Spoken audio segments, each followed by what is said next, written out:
What's going on, YouTube? Metal Complex here, and today we're going to be taking a look at yet another knife that is long overdue for this channel. This is the Benchmade 940-2. This is the G10 model with the green barrel spacers there in the back. So this is a great knife. This is actually one of my favorite knives from Benchmade. I actually EDC'd this knife for a very long time a few years ago. Now, mine was the version that everybody had, the one that was, you know, the green aluminum one that came in S30V. And I actually used to have one of the old ones that came in 154 cm. So, pretty cool. If you are new to this channel, what I do is laid back general knife overviews and reviews. I like to upload about 4 to 5 times a week. So if you're a fan of regular content and knives, this might be the channel for you. Also, for those of you who have been a part of my channel for a while, you might be wondering, why is he doing all these knives that everybody has talked about for years and years and years and kind of beat into the ground? I have no idea where this channel is going. You know, I'm having fun with it and I'm enthusiastic and I want to keep it going for a long time. But these are, a lot of these, like the 940, the Delica, you know, the Man X2, the Benchmade Griptilian, all of these are classic legendary EDC knives. And since I didn't have them on the channel yet, or some of these, like the 940, I want to give my thoughts. I want my opinions to be out there. I want to talk about them. You know, I don't want to skip over them. But rest assured, there are many new knives coming to this channel. There's going to be a mix of old and new, very expensive, very inexpensive. I just like knives in general. I'm not specifically biased towards anything. I've even gotten over my bias for just USA-made stuff, you know. So anyways, if you were wondering, that's kind of what we're doing there. Let's get some specs here real quick. I'd like to do a measurement of this, starting with overall. Let's get it straight here. Overall looks to be about 7 3/4. That's kind of what I guessed. The official measurement is like 7.87, something like that. We have a blade length. Let's move the knife over so we can get it in the center. We have a blade length of, the actual blade is about it's going to be about 3.4 inches. That's about exactly what it shows online. Now, weight on this guy is going to be 2.65 ounces is the official weight. So this is a lightweight knife. Very, very optimal size for EDC. Let's do a size comparison with the Ontario Rat Model 1. As you can see there, it is surprisingly long. For those of you who have never handled the 940, it is surprisingly long. It has this sort of narrow silhouette, and it always shocks people. It definitely shocked me to see it in person for the first time. I was like, that's a lot bigger than I thought it was. But it is also a long, you know, slender little knife. So it's kind of in between a little and a big knife. Let's tease something for the channel. How about the large Inkosi? Large Inkosi coming in at about 8.3 inches overall, I think. I'm not 100% sure. That knife will get its own review, and it's actually going to get a head-to-head battle as well. How about the Spyderco Paramilitary 2? Spyderco Paramilitary 2 also coming in at about 8.3 inches. How about the Man X2? Man X2 coming in at about 8 inches, so we're getting closer there. A classic Benchmade comparison here. How about the Benchmade Griptilian? Benchmade Griptilian coming in just shy of 8 inches. I want to say it's 7.85, 7.9, something like that. Very close in length. And last but not least, the Benchmade Bug Out coming in at about 7.5 inches overall. Very similar to the Benchmade Bug Out in terms of length and you know, height and just pocket footprint, essentially. So interesting. This is in a very interesting size category. Real quick here, let's go over the anatomy of the knife. You have a satin finished CPM S30V blade. You can see up there at the top, if I can get my camera to focus. CPM S30V. Very nice looking. This is a very unique blade shape. It's a reverse tanto. You've got a stock thickness of about 0.12. Not super thick, but it also doesn't have a whole lot of room to drop. And there is, you know, a decent sized flat and swedge before it actually starts to drop down to the cutting edge. We'll get into the cutting performance here in a sec. You've got G10 scales with a decent sized Torx head pivot, and again, these little tiny screws that make everybody angry. Just be careful with your tools. This is an open body construction, pillar construction. You've got these green barrel spacers back here, which I actually really like. Some people hate those, but I really like them. On the other side, it's much of the same, except you have the ultra classic non-deep carry Benchmade pocket clip, which is what it comes with. A lot of people switch that out for the deep carry clip. I really don't care anymore. You know, the deep carry clip, I could take it or leave it. Both clips work just fine. I just really don't care. Pretty cool though. You do have some jimping back here, which is kind of functional. This isn't really a knife that I would be bearing down on really hard, though a lot of people swear by it, you know, as far as like a knife that they go out and really beat on. So, you know, maybe it can handle stuff like that. You do have a 3/4 cartridge liner on the inside. You can see there, the steel liners do not extend all the way down the length of the blade. And then you have an axis lock for disengaging the lock and lockout. On this particular knife, I think besides the Benchmade Griptilian, this is the best example of ease of manipulation on the axis lock. This knife is brand new. It came perfectly centered. It's very easy to flip. I'm doing it left-handed there for demonstration. It's very easy to flip. Disengaging it, actually, it's almost like a swing drop shut action. It's getting very smooth. I've only opened this about 20 times. So, and that's what you can expect from the 940. I think I actually showed this as an example in another video, and I can't remember if I was showing, you know, giving an example of how they break in, but this one broke in unbelievably fast. And we do have, of course, solid lockup. Yeah, there's no wiggle up, down, left, or right. I will say this, though. You can force blade play on a Benchmade axis lock. So essentially what's happening there, if you've got your Benchmade in your hand right now, right, and you're like, oh, I love it, but it's got blade play. Well, what a lot of people do is they grab it like this, and they start to wiggle. Your first few wiggles, there's not going to be any play, and then you start to wiggle it harder, and then you start to feel it. Well, here's what's happening. This axis lock down here, when it locks into place, from the moment when you fire it and it locks into place, it is secure. And it should remain secure as long as you're putting pressure on the cutting edge. But when you're putting this force up here, what's happening is this axis bar is actually wiggling back and forth with the blade is causing the axis lock to wiggle back and forth, and it's wiggling itself out of place. Now this movement right here, grabbing it by the tip and doing that, is a very unnatural thing to happen to a pocket knife unless you are stabbing it into something and then wiggling it around. I'm not sure what sort of task you might be trying to accomplish by doing that, but basically what I'm saying is don't be ultra concerned if your Benchmade has blade play when you're doing it like that. Those first couple of wiggles, you know, that axis lock is very secure. And I understand some people are like, well, it shouldn't wiggle no matter what. It should never, you know, okay, fair enough. But that's essentially what's happening. These do lock up very secure. And there's not, I would not say that there's an issue with it, but to each their own. I just wanted to go over that real quick. This knife is also running on phosphor bronze. I don't know if we're going to be able to see in there. Let's try. Yeah, phosphor bronze washers. So, excellent, excellent. The knife is very well made, and this is this is a knife that is lightweight but does not feel cheap, and that's because the scales are G10, and they are not they're not hollowed out G10. You know, my issue with the bug out is that the back 60% of the handle is hollowed out FRN, and it just makes for a really cheap feeling. The G10 version of this, the aluminum version of this, and the carbon fiber version of this do not feel cheap, and I'm a big fan of that. Speaking of all those different versions, let's go over that real quick along with pricing. The version that you are looking at here is actually the least expensive version of this that you can get, and they are roughly $175 on Blade HQ.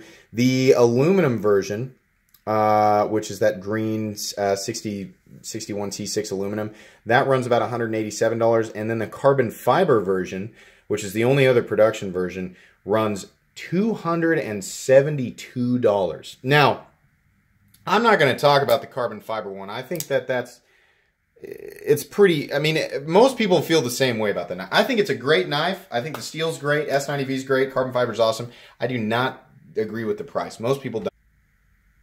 Sorry, I had to stop the video there. I don't agree with that price. I also don't really agree with the price on this version or the aluminum version, and here's why. We can get the Griptilian in G10 and 20 CV right now for like $3 more than what you're looking at right in front of you. If you're going to charge me $175 for this, I would like to see it in 20 CV. I don't know why they can justify the price on this one at the same price. And when a lot of people aren't really happy with how much they're charging for the Griptilian in 20 CV.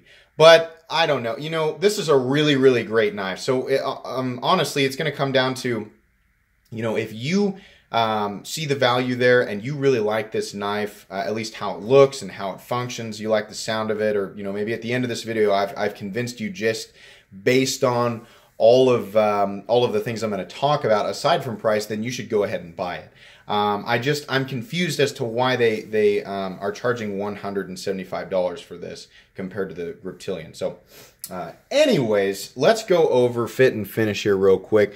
As with most Benchmades, it's really optimal to go into a store and handle multiple of the same model so that you get one that's good quality. But I can show you here, all of the lines meet up. We don't have any funkiness on the cutting edge. The blade is, of course, centered, like I showed just a little bit ago there.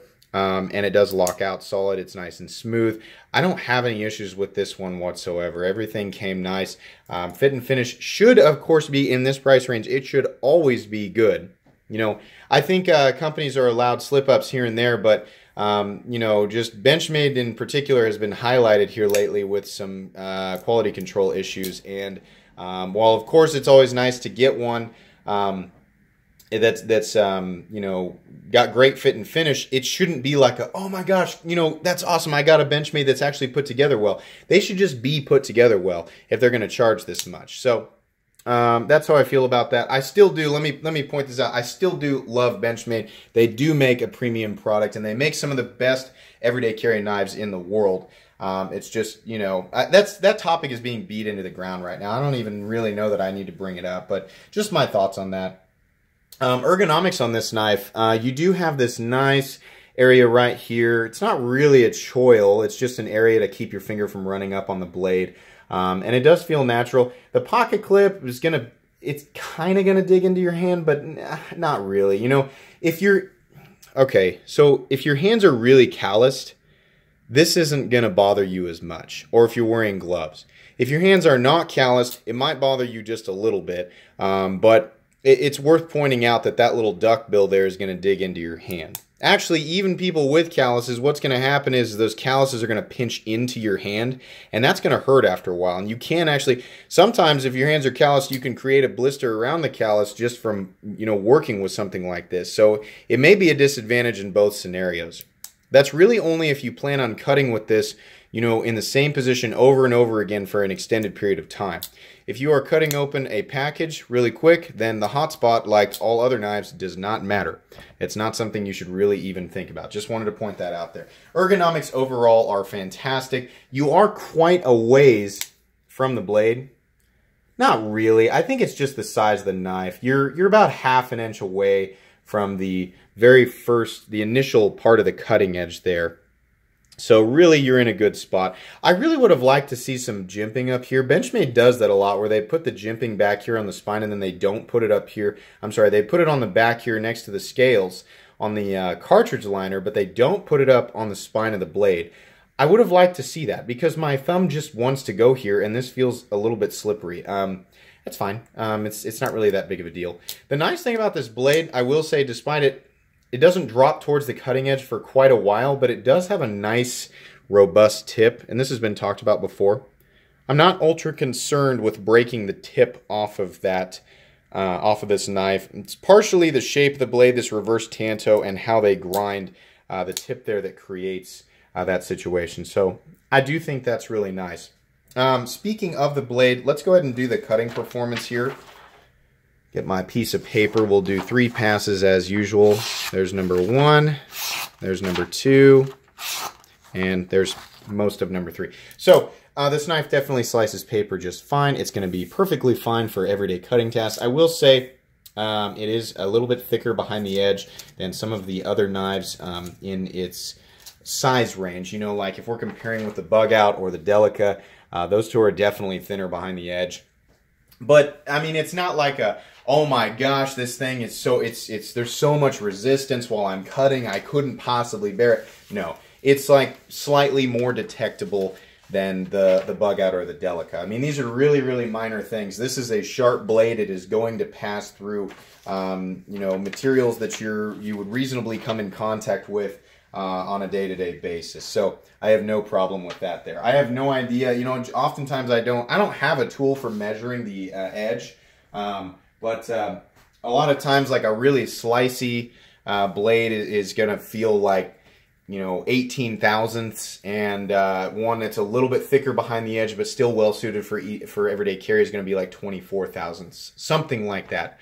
Honestly, I get that information from Slicey Dicey's channel. I'm very appreciative that he goes over that. So anyways, let's talk about carry philosophy on this guy. I'm going to put it in the same category as, I don't have the Delica on the table, but put it in the same category as the Delica in terms of why someone would carry it. If you're looking for an ultra lightweight EDC knife and you're wanting to, you're geared more towards maximizing the utility of the knife while minimizing the weight, the 940 is right there. Now, versus the Bug Out, for example, though, this my preference is going to be for this knife, even with the cost. I will actually gladly pay the extra 50 bucks or 60 bucks versus the Delica for this knife, and here's why. It doesn't feel cheap.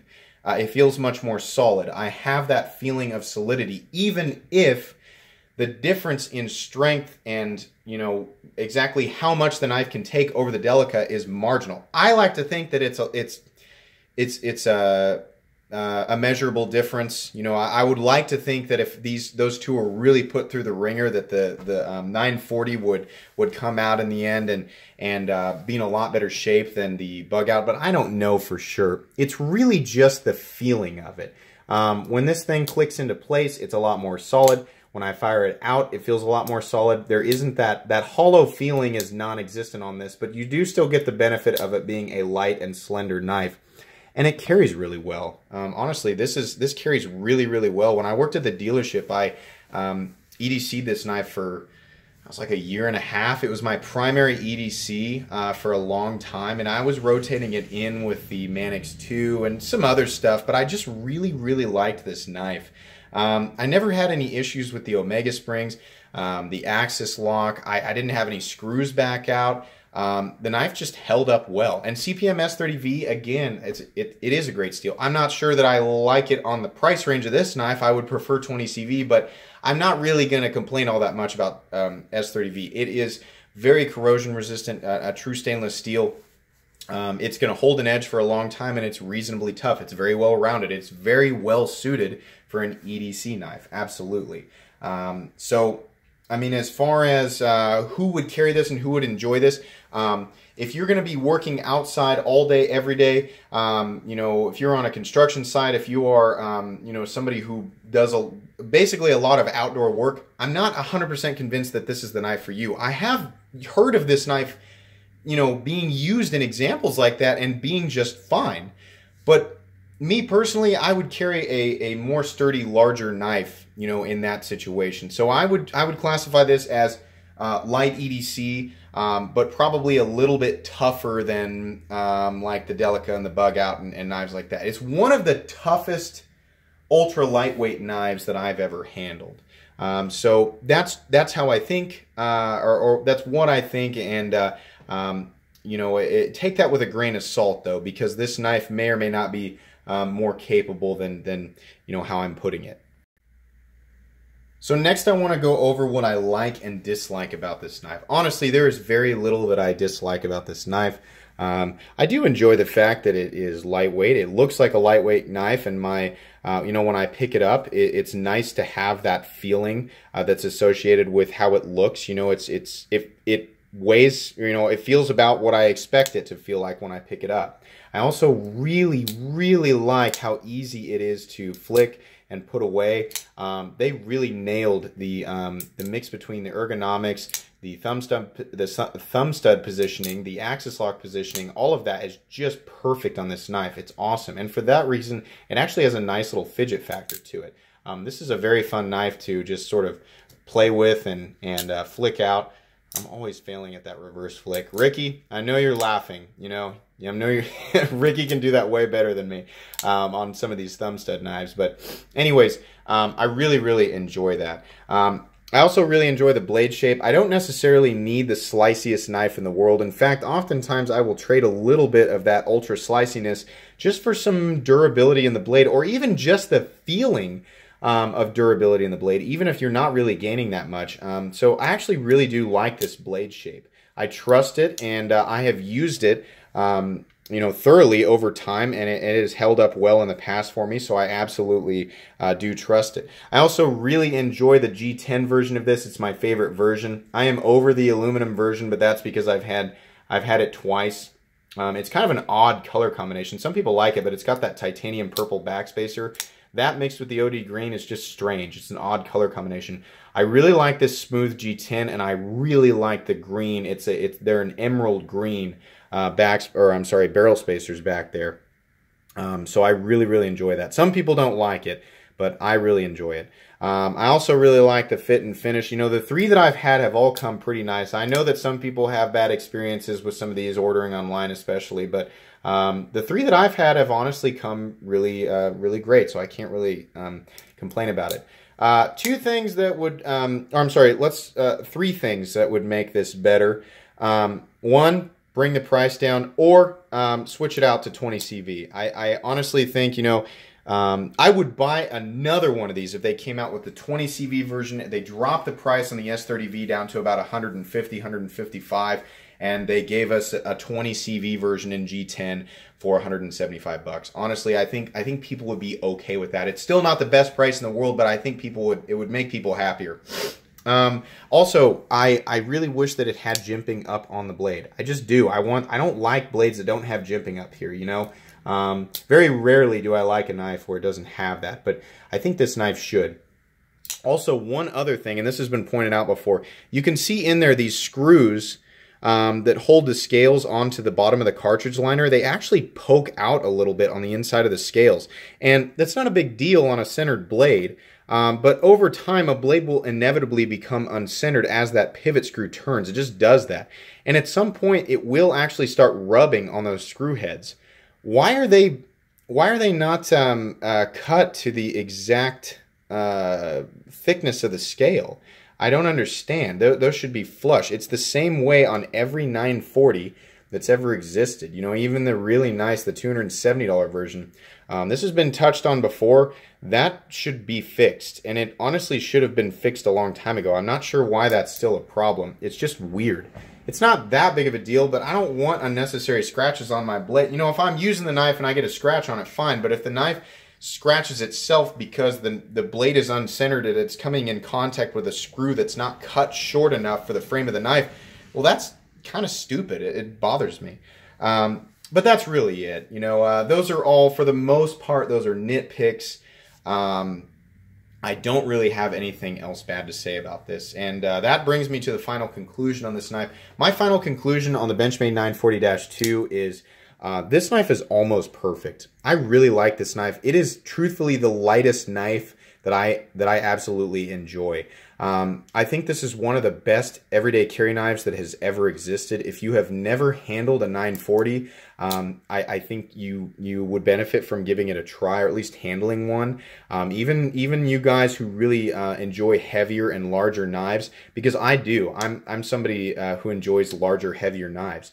But I just really like this. There's something about it being this lightweight, solid tool that's actually, it's got a great blade length, 3.4 inches. I mean, truthfully, again, this is almost the same size as a Benchmade Griptilian in terms of overall length.